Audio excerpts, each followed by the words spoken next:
Tu sais, dans les langues, il y a des mots et des expressions qu'on utilise vraiment souvent.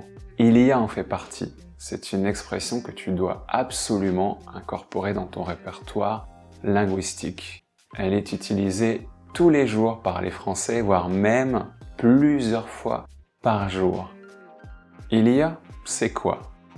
À l'origine, ça vient d'un gallicisme latin qui a donné en vieux français « il est », un peu comme le « there is » anglais. Ça a changé au fil du temps pour devenir « il y a ». Comment on l'utilise? Déjà, tous les jours et plusieurs fois par jour. Ce qui est bien avec cette expression, c'est qu'elle va toujours être conjuguée au singulier.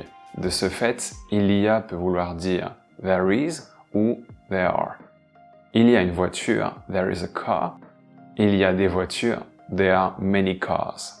On va seulement changer le temps. Il y a au présent, il y a eu au passé composé, il y avait un imparfait, il va y avoir, il y aura au futur, il y aurait au conditionnel, etc. Maintenant, à l'oral et dans le français de tous les jours, on le prononce d'une façon particulière. On va dire « y a » au lieu « d'il y a ». Par exemple, « il n'y a pas de quoi », « you're welcome » deviendra « il n'y a pas de quoi ». Tu as remarqué que j'ai aussi omis de prononcer le « ne », ce qui se fait beaucoup à l'oral. Un dernier exemple, c'est l'automne, il y a beaucoup de feuilles sur le sol, devient c'est l'automne, il y a beaucoup de feuilles sur le sol. Cas spécifique.